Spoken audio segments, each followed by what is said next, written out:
So today I'm talking with Ann Evans about her career. Hey Ann, how's it going? Hey, how you doing, Liz? Good. So I wanted to start off by asking about different events that shaped your decision making in your career.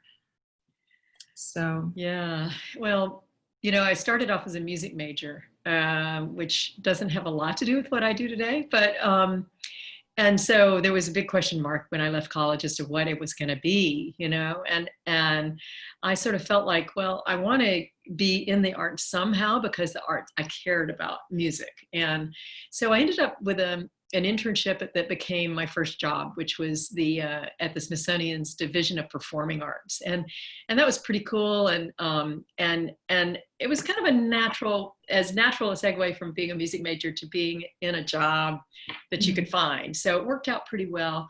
But during the course of that, I saw people using, this whole, I am an artist, I don't have to attend to the business at hand, in any particular way. And that kind of annoyed me because I'd grown up in a family with business people.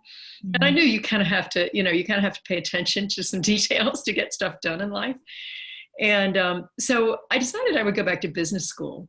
And so it was kind of that side of the arts world that wasn't filled with accountability, I guess, Mhm. that drove me toward business school. So I still didn't really know why I was going to business school other than that one sort of vague thing. But I went to business school and the intellectual challenge captured me, and I was reasonably comfortable with it because I'd been in a family that did business. And so my father had an MBA, and so it wasn't a big deal. But I was in a small program that was new, and it was very entrepreneurial, and I really liked that.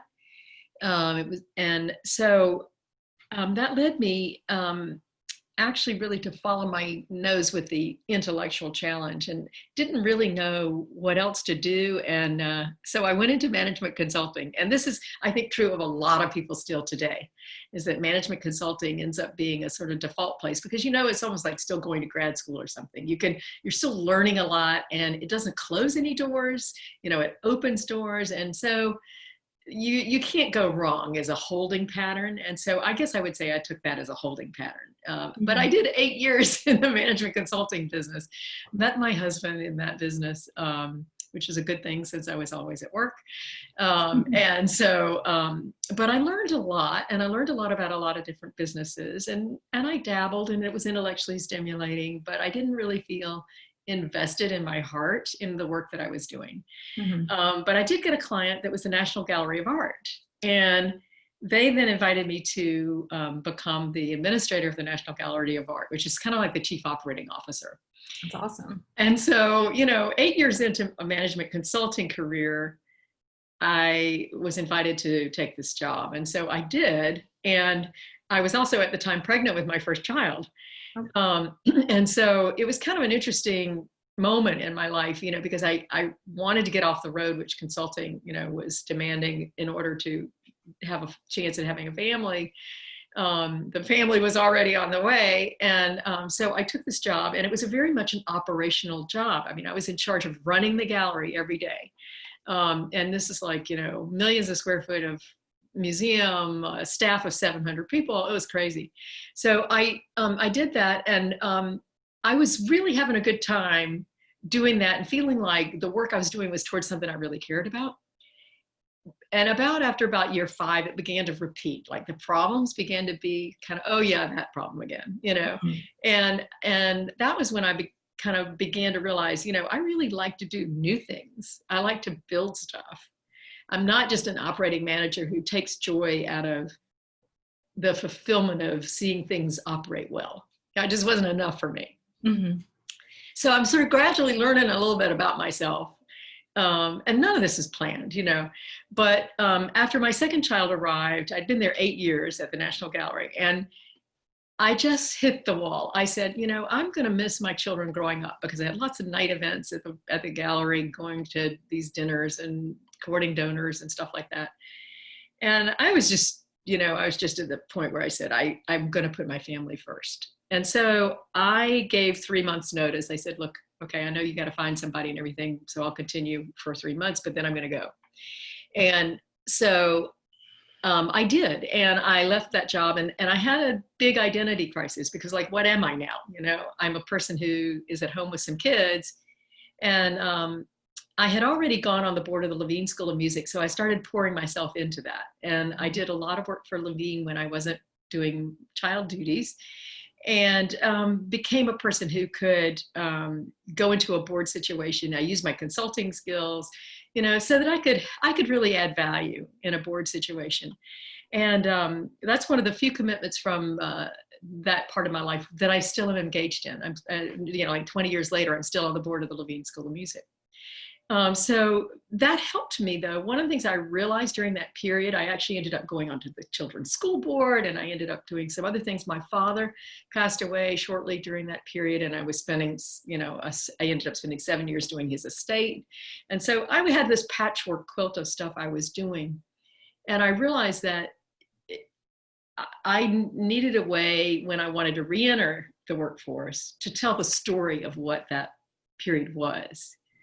And that's something that I really recommend to people who are on that place where you're thinking of having a family. And if you think you want to spend a good chunk of your time on your family, you need to think about, how am I also going to keep a storyline going that is about the work part of me, you know, the professional part of me.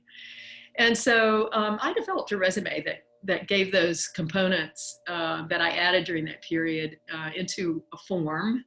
And one of the key things I did was I went to Kenya in 2000, and out of that experience ended up founding an organization with 4 friends who were on that trip with me to help the young children in Kenya who are nomadic and could not get an education. And that was really my first step into sort of social entrepreneurship. And 10 years later, that's the move that brought me to the job that I'm in now. I did that and built that entity into an organization. The first year we had 6 students, and we had 125, then we had 375. And so by the time 5 years were up of that, we were really chugging along with about 300 to 500 students a year. And we had built this organization, but I was also once again at that place where I said, okay, now it's about operating it. I'm not as interested in the operating of it, even though I really care about it. It was the building of it that was really, really satisfying for me. So I began to think about, how can I work on social change at a higher level? And it was that really took me to Ashoka. I think the only reason I was able to successfully make that transition out of a sort of an unpaid working situation to a paid working situation again was because I had begun to really kind of codify what I was doing in a resume format. And so, you know, even though I wasn't paid for most of the work that I did during that period, every now and then I got a small consulting gig, but mostly I was unpaid. I just still told the story of what I was doing and how I was innovating and what I was creating. And I think that's so important for people who are making those kinds of transitions. So I know a lot about how to work in nonprofit boards. I know a lot about how to transition in and out of the workforce. I know those kinds of things, and maybe that can be helpful to someone. Well, it certainly could be helpful to me because I went to film school and I just graduated from law school. So I think that learning how to tell your story is really invaluable from someone young like me, or, you know, a mom re-entering the workforce, or, you know, anyone going through a transition. And I mean, I've really enjoyed hearing your story. So thank you for sharing it with us, Anne. Yeah, sure. Happy to do it, and happy to talk with people. Oh, great. Thank you so much. I'm sure tons of people will love to talk with you. I've loved to. Great. Well, let's do it. Okay. Talk to you later. Okay. Bye.